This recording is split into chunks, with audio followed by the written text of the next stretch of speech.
नमस्कार, स्वागत है आप सभी का। मैं हूं आपके साथ कुमार कुणाल धीरज और आप देख रहे हैं मुद्दा में आज बातचीत करेंगे विपक्षी एकता की। मझधार में विपक्षी एकता। जी हां, गलत नहीं सुन रहे हैं आप। आम आदमी पार्टी ने खुद को इंडिया गठबंधन से अलग कर लिया है। शनिवार को संसद के मॉनसून सत्र में विपक्ष की रणनीति बनाने के लिए इंडिया गठबंधन की बैठक से पहले आपका यह फैसला विपक्षी एकता के लिए एक बड़ा झटका है। इससे पहले इंडिया गठबंधन ने ऑपरेशन सिंदूर के मुद्दे पर संसद का विशेष सत्र बुलाने के लिए संयुक्त पत्र लिखा था। आम आदमी पार्टी ने तब भी विपक्षी दलों के इस फैसले से किनारा कर लिया था। पार्टी ने इसके लिए कांग्रेस को जिम्मेदार ठहराया था। जानकारों का कहना है कि आम आदमी पार्टी ने इंडिया गठबंधन से बाहर निकलने का फैसला लोकसभा चुनाव और विधानसभा चुनाव में असफलता, रणनीतिक मतभेद और महत्वाकांक्षाओं के कारण लिया है। गठबंधन में कांग्रेस की भूमिका पर सवाल उठाते हुए आप नेता ने कहा कि कभी अखिलेश यादव के खिलाफ कोई टिप्पणी, कभी उद्धव ठाकरे के खिलाफ टिप्पणी, कभी ममता बनर्जी के खिलाफ कोई टिप्पणी। इंडिया गठबंधन जिस रूप पे एकजुट होकर चलना चाहिए था, उसका सबसे बड़ा दल कांग्रेस पार्टी है, लेकिन कांग्रेस पार्टी ने सबसे बड़े दल की भूमिका निभाई क्या? सबसे बड़ा सवाल यह है। संसद का मॉनसून सत्र 21 जुलाई से शुरू होने जा रहा है, जिसमें केंद्र सरकार कई महत्वपूर्ण विधेयकों को पेश करने और उसे पारित कराने की योजना बना रही है, जबकि विपक्ष इस दौरान पहलगाम हमले से लेकर बिहार में वोटर लिस्ट संशोधन जैसे मुद्दों को उठाने की तैयारी कर रहा है। आपका कहना है कि संसद में जो मुद्दे उठाए जाएंगे उनमें वह टीएमसी और डीएमके के साथ है, लेकिन कांग्रेस का साथ नहीं देना चाहती। राष्ट्रीय फलक पर देखें तो विपक्षी एकता के लिए यह सही नहीं हुआ है। विपक्ष एकजुट रहकर ही बीजेपी को हरा सकता है, चाहे संसद के अंदर हो या चुनावी मैदान में। सबसे बड़ा दल होने के नाते यह कांग्रेस की जिम्मेदारी है कि वह हर दल को साथ लेकर चले। राष्ट्रीय स्तर पर इसका सबसे बड़ा फायदा कांग्रेस को ही होगा। सच तो यह है कि इंडिया गठबंधन नाम के लिए जरूर है, लेकिन राज्यों में गठबंधन के बीच टकराव देखा जा सकता है।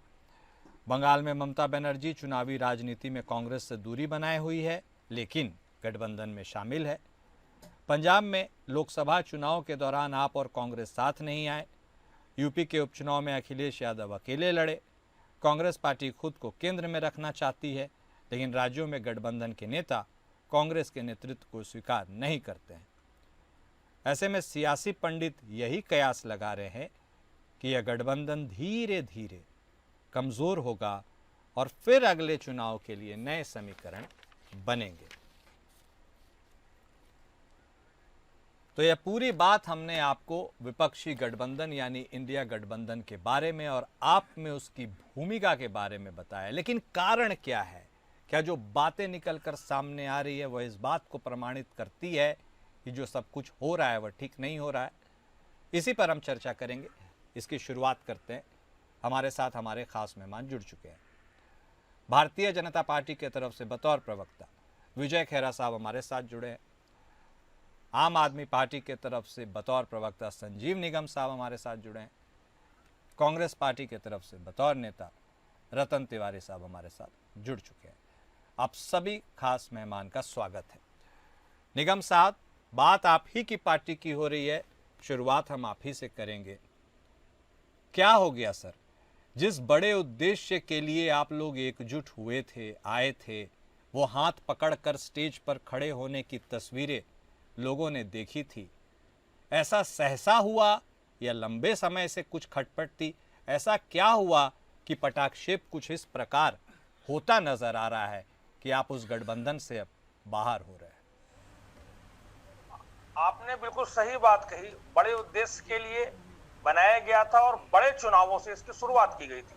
बड़ा चुनाव का मतलब लोकसभा का जब चुनाव हुआ था तब इसकी शुरुआत हुई थी, लेकिन उसके बाद सनह सनह जैसे देखा गया, आपने देखा होगा, खुद आप गवाह हैं इस बात के। हरियाणा विधानसभा का चुनाव हुआ, दिल्ली विधानसभा के चुनाव हुए, अलग अलग। चलिए, कहीं पर भी कोई मौका आदमी देता है कि ठीक है संभल जाए। उसके बाद में जो ताजा ये उपचुनाव हुए पंजाब में और गुजरात में, यहाँ भी आपने देखा, अपने अपने आपने उम्मीदवार खड़े किए, कोई साझा नीति नहीं बनाई, साझा चर्चा नहीं कराई।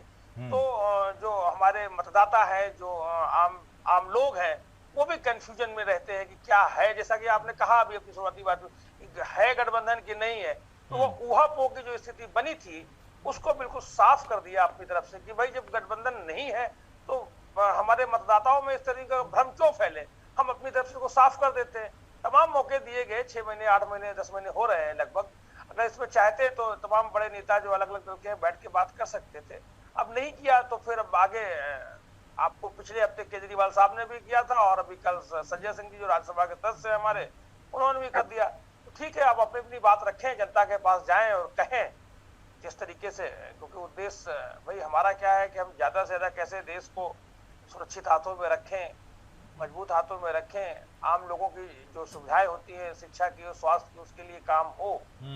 तो यही मुख्य उद्देश्य। अगर इसमें नहीं साथ रह करके कोई है तो निगम साहब मान लिया जाए, अब मान लिया जाए चैप्टर क्लोज। अब भाई जब हमारे सबसे बड़े नेता ने कह दिया, तो अब फिलहाल तो अभी बिहार में भी देखिए, केजरीवाल साहब ने कहा है कि जब आने वाले चुनाव है वहां पर पार्टी अपने उम्मीदवार उतारेगी, अकेले लड़ेगी। तो अब और कैसे इस बात को कहा जाए। ठीक है। और सिर्फ मात्र अभी ये डिक्लेयर करने से ही कि हम वहां पर लड़ेंगे, देखिए किस प्रकार की हलचल है वहां पर। जो सरकार चल रही है, उन्होंने कहा था अभी 125 यूनिट हम बिजली दिया देंगे।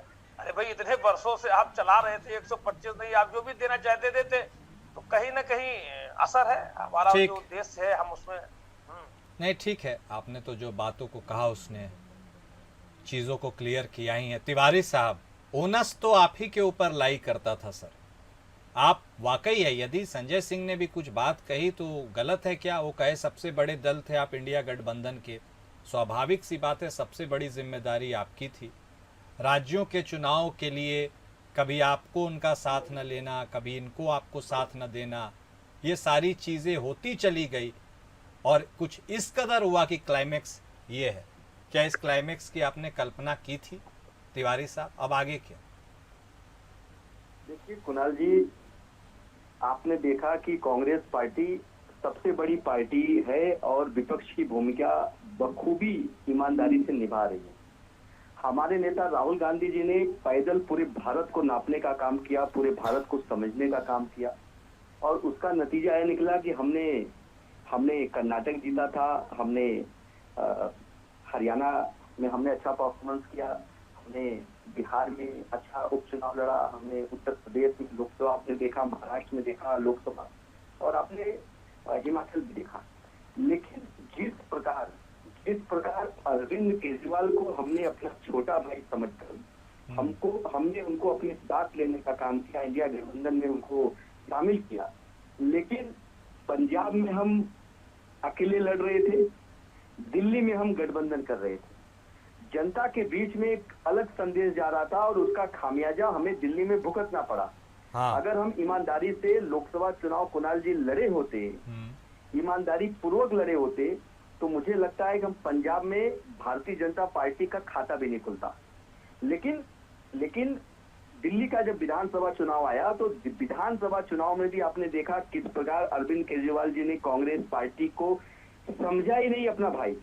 और आपने हरियाणा में भी देखा, हरियाणा में भी वो अकेले चुनाव लड़ गए। और वोट परसेंटेज की बात की जाए, हरियाणा के तमाम सीटों का अगर आप गणित लगाएंगे तो भारतीय जनता पार्टी को जितवाने में आम आदमी पार्टी की मुख्य भूमिका रही। तो हमने जो कुणाल जी हमने जो आखिरी कील थी, हमने आखिरी कील उनको सबक सिखाया दिल्ली में कि लो जैसा आपने हरियाणा में किया है, हमने आपके जो सबसे बड़े नेता, ये सबसे बड़े नेता संजय सिंह को मानते हैं, लेकिन मैं सबसे बड़ा नेता अरविंद केजरीवाल को मानता हूँ। हाँ। सबसे बड़े नेता को हमने घर बैठा दिया। तो आप अगर डाल चलेंगे तो पात पे कांग्रेस पार्टी चलना जानती है, और कांग्रेस पार्टी देश की सबसे बड़ी पार्टी है। बिना कांग्रेस पार्टी की भारतीय जनता पार्टी को हटाना नामुमकिन है। ठीक है, जानते हैं, ये आम आदमी के प्रवक्ता भी जानते हैं। ठीक है खेरा साहब, अब आई आपकी बारी। सर आनंद तो बहुत आ रहा होगा आपको। देखिए, एक तो विपक्ष वैसे भी आज के दौर में, मोदी दौर में, भारतीय जनता पार्टी के आगे थोड़ा कमजोर सा ही नजर आता है। ऐसे में अब उसमें जब खंडन होने लगा, विघटन होने लगा, तो आपको आनंद आ रहा है, क्या लग रहा है आपको सर? देखिए, हमारा ये मुद्दा नहीं है ये लोग एक रहें या टूट जाएं, ना हमें इसका प्रयास करना है। वो एक रहे क्योंकि मोदी जी के नेतृत्व में भारतीय जनता पार्टी की कार्यशैली से ये सारे इकट्ठे हो जाएं तो भी कोई फर्क पड़ने वाला नहीं है।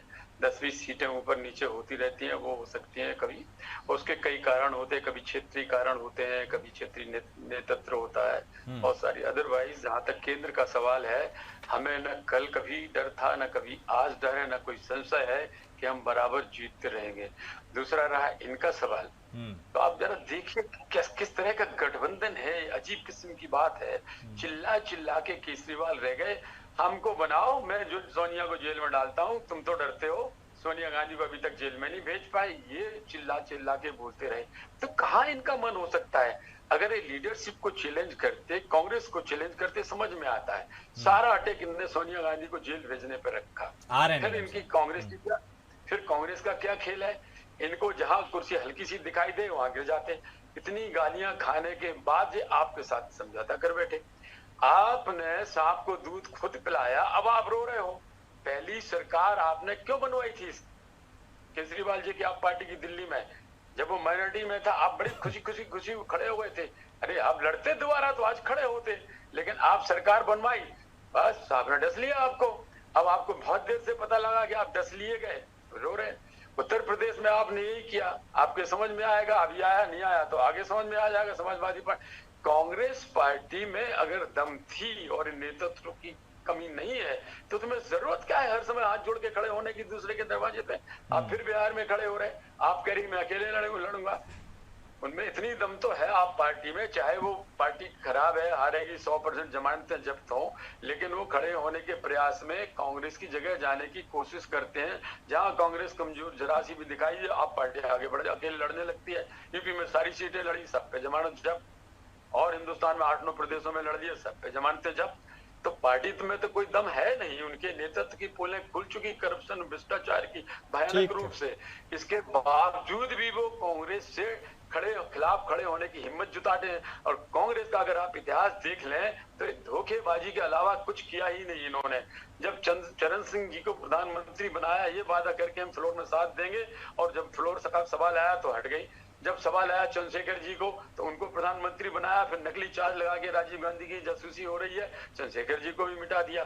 तो कांग्रेस तो ये काम करने में, कुर्सी पाने के लिए ये करती है लालच। ठीक है, इन लोगों की समझ देर आए सवेर आए वो अलग बात है। ठीक है। तो हालात में जहां तक अब संसद का सवाल है, 1 मिनट और सेकंड में, जहां तक संसद का सवाल है, अरे तुम्हें एक होना चाहिए था ना, क्यों नहीं होते हो? क्योंकि मुद्दा एक नहीं है, क्योंकि आप समस्या एक नहीं पहचानते, सिर्फ कुर्सी पहचानने के लिए एक हो गए तो इसी तरह हाल होता रहेगा आपका। आप मुद्दे उठाइए, कमियां हर एक से होती है, हमें भी कमियां होंगी, आप निकालो उनको। अगर हम जनता की सेवा ठीक से नहीं करें तो आओ सामने, कहीं तो जनता में वोट दे। लेकिन आप तो कहोगे कभी अडानी कभी मोदी, दिन भर ये काम करते रहते हैं, आप मुद्दा उठाते नहीं, जनता की समस्या लाते। ठीक है, ओके खैरा साहब, आते हैं फिर आपके पास।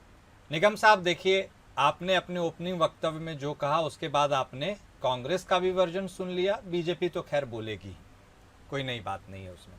अब आप ये बताइए सर, आप तो राजनीति की शुरुआत ही उस वक्त आपने की थी, कांग्रेस जब आपकी मुख्य प्रतिद्वंदी के रूप में सामने आती थी, आपने एक इंडिपेंडेंट तरह की राजनीति करने की कोशिश की। फिर आप इस चक्रव्यूह में फंसते चले गए।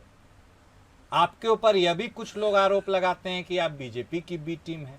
आपके लिए क्या, आप तो AIMIM के ऊपर भी लगता है ये आरोप। और जिस तरह से सहानुभूति खैरा साहब आपके साथ थोड़ा ज्यादा दिखा रहे हैं, तो क्या भविष्य में एक नई तरह की गठबंधन से इनकार किया जा सकता है या नहीं?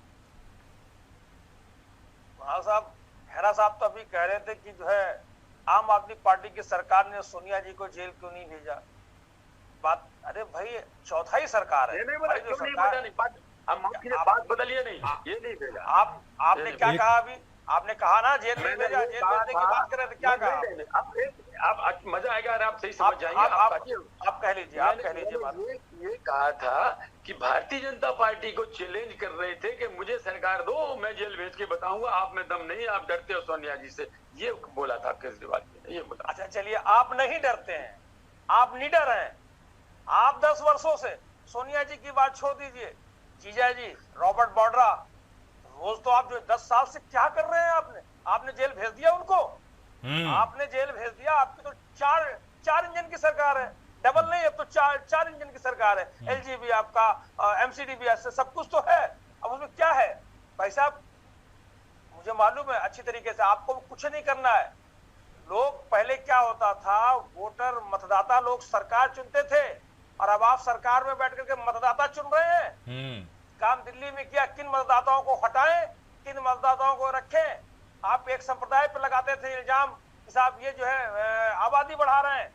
लोकसभा के चुनावों में दिल्ली के जिस बंगले पर लोग रहते थे, किसी एक का मैं नाम लूंगा, बहुत से बंगलों में बहुत से अलग अलग मंत्री थे, लोकसभा में उनके यहाँ 4 वोट थे, विधानसभा चुनाव में 40 वोट हो गए, 36 लोग पैदा हो गए, कहीं 35 लोग पैदा हो गए, कहीं 25 लोग पैदा हो गए, कहीं 20 लोग पैदा हो गए। ये काम आपने वहां किया, और आप उसी तरीके से आपने महाराष्ट्र में किया, और आप बिहार में आपकी निगाह है, तो आप ये तो काम करते हो। लेकिन ताकत तो निगम साहब, लेकिन ताकत तो एकता में रहती है। आप एकता एकत्रित रहते तो आप इस आवाज को और बुलंद करते। अब तो देखिए एक एक करके आप अलग हो जाइएगा, तो फिर कैसे लड़िएगा? आपकी बात सोलो वाला सच है, हाँ। लेकिन ये ताली तो एक हाथ से नहीं बजती है ना। हाँ। अगर ये हरियाणा के चुनावों में मुझे अच्छे प्रकार से याद है, आखिरी क्षण तक जिस बात की संभावना बनी रही कि कहीं ना कहीं अब नहीं हुआ, किस कारण से नहीं हुआ, आप उस पर नहीं जाएंगे, तो हम क्या है, एक राजनीतिक दल है, तो हम क्या करेंगे, चुनावों में नहीं जाएंगे भाई। जब आपने स्थिति, ये तो कांग्रेस की, ये तो सर्वविदित है, जब आखिरी क्षण तक भाई राहुल गांधी जी को तय करना है, वहां पर हमारे जो है राघव चड्ढा जी थे, तमाम केजरीवाल थे, सब लोग थे कि भाई कोई ना कोई निर्णय तय कर लो, 5 में लड़ना है, 10 में लड़ना है। आप कुछ कर ही नहीं पाए, तो हम क्या चुनाव में भागीदारी? तिवारी साहब, 2 सवाल ही थे, उन दोनों सवालों के प्लीज आप जवाब दे दीजिए, क्योंकि उसी में बहुत सारे तथ्य छुपे हैं। देखिए कुणाल जी, हमारे मित्र सबसे बड़ी खैरा साहब जो कह रहे थे,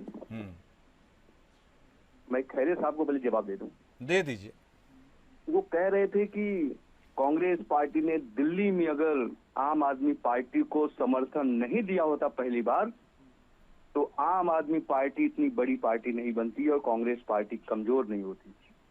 लेकिन इनको मैं बता दूं, हम दोबारा उपचुनाव या दोबारा चुनाव करवा सकते थे कुणाल जी, लेकिन आपको पता है कि दोबारा चुनाव कराने में जो पैसे खर्ची होते हैं, वो पैसा जनता के पैसे होते हैं। हम जनता के जेब के जो पैसे हैं वो खर्चा न हो, हमने इसीलिए पहली बार आम आदमी पार्टी को पीछे से समर्थन दिया।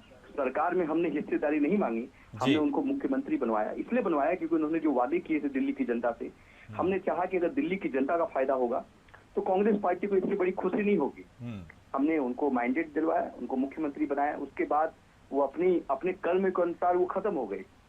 और हमारे एक दूसरे मित्र कह रहे थे कि और अगर हरियाणा में हमें अगर दे दिए होते, पंजाब में दे दिए होते, ये दे दिए होते, तो एक बात बन जाती। अरे भाई साहब, मैं आपको कहता हूँ, हरियाणा में आपकी औकात 5 सीट पे चुनाव लड़ने की नहीं है। अगर आप हमसे 50-50% की बार्गेनिंग करेंगे तो हम आपको हरियाणा में नहीं देंगे। पंजाब में आपकी स्थिति क्या है, विधानसभा में आप मजबूत हैं, लोकसभा में आपको कोई वहां पूछता नहीं है। अगर वहां पे आप बार्गेनिंग करेंगे हमसे 50-50 पे, तो हम आपको सीट क्यों देंगे? हमारा वहां पे, जहां पे हमारा कैडर है कुणाल जी, हम वहां पे बड़ी पार्टी है, हम वहां मजबूत हैं, तो आप अपने दम पे लड़ना चाहते हैं। ये बात भी आपका सही है, तुरंत जवाब लेते हैं। निगम साहब ठीक ही तो कर रहे हैं। हरियाणा में आपकी क्या उतनी आपकी ताकत थी, आप कूद गए वहां सीट लेने के लिए, और दिल्ली में जब कांग्रेस कूदी तो आपको तकलीफ हो गया। ये रतन तिवारी जी बिल्कुल गलत बात कर रहे हैं। कोई 50-50 की बात नहीं हुई थी। कोई 50-50 की नहीं बात हुई थी। वहां 5 सीटें 10 सीटें कहीं ना कहीं आप 5% 10% कहीं तक जब समझौते में है, गठबंधन में है, तो कोई तो रास्ता निकालता। अगर रास्ता नहीं निकल पाया, ये बिल्कुल बेबुनियाद 50-50 की कोई बात नहीं रही है। मैंने चाहिए ही था आपको हरियाणा में। अरे भाई, जब हम गठबंधन में दल है तो हमको तो कुछ आप बिल्कुल चाहिए था। हमने कभी भी 50% की बात नहीं की। चलिए ठीक है, प्रतिशत के आंकड़ों 5 दोगे। अरे वहां पर हमारा जो है, जिस क्षेत्र में हमने जो है अच्छा सा प्रदर्शन किया था लोकसभा के चुनावों में, तो वहां पर भी आप कोई बैठा ही नहीं पाए। अरे कोई गठबंधन ठीक है, नहीं कहीं तो आप किसी मुकाम पे तो रुकोगे। हाँ ठीक है तिवारी साहब, मतलब थोड़ा कंसिडर करना चाहिए था। दिल्ली में आ जाता हूँ कुणाल जी। बोलिए। इसी दिल्ली में अगर कांग्रेस पार्टी जहाँ पे कुछ सीटों पे मजबूत स्थिति में थी, तो हाँ, गठबंधन धर्म अरविंद जी को निभाना चाहिए था, कांग्रेस पार्टी को 5-10 सीट देनी चाहिए थी। अगर वो 5-10 सीट कांग्रेस पार्टी को दे दिए होते तो अब मान के चलिए आम आदमी पार्टी की सरकार होती और अरविंद केजरीवाल जी आज मुख्यमंत्री होते। लेकिन इनका जो घमंड था, इनके घमंड को कांग्रेस पार्टी ने तोड़ दिया। जिस प्रकार इन्होंने शीला दीक्षित को बदनाम करके उनको सत्ता से बेदखल किया था, हमने भी इन्हें सत्ता से बेदखल करके हमने अपना बदला पूरा किया है। और आपको आपके चैनल पे कह दे रहा हूँ, अगर ये इसी तरीके से हिटलरशाही, तानाशाही, घमंडिया रुख अपनाए रहेंगे तो कांग्रेस पार्टी इनके साथ कभी नहीं जाएगी। क्योंकि अरविंद केजरीवाल एक झूठ बोलने वाली एक मशीनरी पे काम करते हैं और अपने बच्चों का कसम खा के इस देश की जनता से झूठे वादे करते हैं, वोट मांगते हैं। आप तो राजनीतिक भविष्य पर भी संशय है, सिर्फ पंजाब में ही तो सरकार है। निगम साहब हाथ उठा रहे थे, जल्दी से देखिए ना, साथ में जब देश को बचाने की बात फिर आ रहा हूँ खेरा साहब, पूरा टाइम आप ही का रहेगा फिर। हाँ बोलिए। नहीं थी नहीं सही, इन्होंने बता दिया ना, इन्होंने बता दिया साहब हमने ये कर दिया, दिल्ली के चुनाव में 4-5 सीटें मिल जाती तो। अरे शुरुआत किसने की है, वही तो मैं कह रहा हूँ। ठीक है, अब तो शुरुआत जिसने की और जिस तरह से अब में दे दिए होते नहीं, ठीक है, जो पटाक्षेप हो रहा है वो तो दिख ही रहा है। आपने वो कर दिया होता तो ऐसा होता, वो सब अतीत की बातें हो गई। हरियाणा में आपने तो कहा ठीक है निगम अभी बादशाह है। ठीक है खेरा साहब, अब किसने कहा बादशाह, बात छोड़ दीजिए, बादशाह तो असली में आप ही निकले। और आपने एक बात यह भी कही कि आप बराबर जीतते रहेंगे। सर, ये जो कॉन्फिडेंस आता है ये कैसे आता है और क्या आप अपराजय हैं? मुझे बोलना ना? हाँ सर, अब आप ही की वक्त है, आप ही की बारी। देखिए, आप ये देखिए, प्रधानमंत्री नरेंद्र मोदी जी के नेतृत्व में क्या हुआ है। सबसे अच्छा नेतृत्व, सबसे ज्यादा विकास के कार्य। अब राजनाथ सिंह के डिफेंस मिनिस्टर होते हुए कर मारते हैं हम दुश्मन को। अगर आप दूसरा तरफ देखिए, अमित शाह के गृह मंत्री रहते हुए हम 370 हटाने की दम रखते हैं, हम कश्मीर में शांति लाने की दम रखते हैं। आपने जो हालात किए थे कश्मीर को सुधार के, हमने करोड़ों टूरिस्ट भेज के दिखा दिए। आप आइए, गडकरी जैसा विकास पुरुष जिसने वो आयाम पैदा कर दिए, आज राष्ट्रीय राजमार्ग में हम पूरे विश्व में नंबर 2 पर आ गए। सब चाइना वाइना सबको पटकते हुए अमेरिका को भी पीछे छोड़ देंगे गडकरी। तो हमारे पास तो ऐसे समर्पित लोगों की टीम है मोदी जी के पास, और खुद इतना भारी नेतृत्व कि हमें कोई फर्क पड़ता नहीं। जुड़ो नहीं जुड़ो, इकट्ठे हो जाओ, अलग हो जाओ, 10-20 सीटें इधर हो सकती हैं, बाकी कुछ होना नहीं। अभी लेकिन आप पार्टी वाले हमसे कह रहे थे कि आपने सोनिया गांधी को क्यों नहीं जेल भेज दिया। अरे हम कानून से चलने वाले लोग हैं। ये धमकी आपने दी थी केजरीवाल जी ने कि हमें बनाओ, हम सोनिया जी को जेल भेज देंगे। ये व्यक्तिगत कोई कारोबार नहीं है। हमने नेशनल हेराल्ड उठाया और रख दिया कोर्ट के सामने। कोर्ट ने जब से जमानत दी, जमानत दो, सजा दो, पाए जाएंगे भीतर। हमने जो समझा वो ठीक किया हमारी सरकार ने। अभी आप मतदाता की बात कर रहे थे, तो मतदाता के बारे में आज मैं फिर कह देता हूँ, हटा के रहेंगे उन सबको। जितने बांग्लादेशी नकली वोट है, एक नहीं छोड़ेंगे, एक नहीं। आप पूरी हड़ताल कर लेना पूरे हिंदुस्तान। तो खेरा साहब, नहीं आप हटाने की बात कहें, नहीं खेरा साहब, सिटीजनशिप के बारे में क्या वह ताकत चुनाव आयोग के पास है क्या? खेरा साहब, अगर हटाना है तो केंद्रीय गृह मंत्रालय के पास ही तो ताकत होती है, वो डिसाइड करती है कि कौन सिटीजन है कौन नहीं। उसको करने दीजिए ना, चुनाव आयोग कैसे हटा देगा? सिटीजन का सवाल नहीं है। हाँ। चुनाव आयोग एक संवैधानिक संस्था है, उसके जो अपने अधिकार प्राप्त हैं, हाँ। वो वही है। चुनाव आयोग ही वोटर बनाता है, चुनाव आयोग ही वोटर मिटाता है। हाँ। हम उसमें ना दखल नहीं दे सकते, ना हम सीएजी में दखल देते हैं, ना सीबीआई में दखल दे सकते हैं, ना कमिश्नर। आप दिन भर चिल्लाते हैं, आप चिल्लाइए, सुनाइए, हाईकोर्ट जाइए, सुप्रीम कोर्ट जाइए, और आप जाते ही रहते हैं। अब 16-17 बार सुप्रीम कोर्ट से आप हार चुके हैं, 18 बार फिर देख लेंगे। आप तो देश के खिलाफ भी 370 में भी जाते हो, आप तो रफेल्स में भी जाते हो। ठीक है, आप तो रफेल का झूठा मामला फैलाते हो, हमारे रफेल्स गिर गया, फलाना गिर गया, ठिकाना गिर गया। एक रफेल का रैक, किसी की कोई कहीं पर गिरा हुई चीज आज तक पाकिस्तान भेज नहीं सका। ठीक है खेरा साहब, कुछ बातें आप करिए, कुछ बातें विपक्ष करे, और इसी के नोक झोंक में जनता सब कुछ देख समझ भी रही है। बहुत शुक्रिया आप सभी खास मेहमान का अपना वक्त निकालने के लिए, इस चर्चा में शामिल होने के लिए। कौन क्या कह रहा है, कौन क्या सुन रहा है, फ़र्क इससे नहीं पड़ता। फ़र्क है हो क्या रहा है। और जिस तरह से विपक्षी गठबंधन में दरारें अब उभर कर सामने आ रही है, उससे यह संशय जरूर है कि कहीं जिस जीत का, जिस दम का हुंकार विपक्षी गठबंधन भरता था, क्या अब वह अतीत का हिस्सा बनकर रह जाएगा। मुद्दा में आज बस इतना ही। नमस्कार।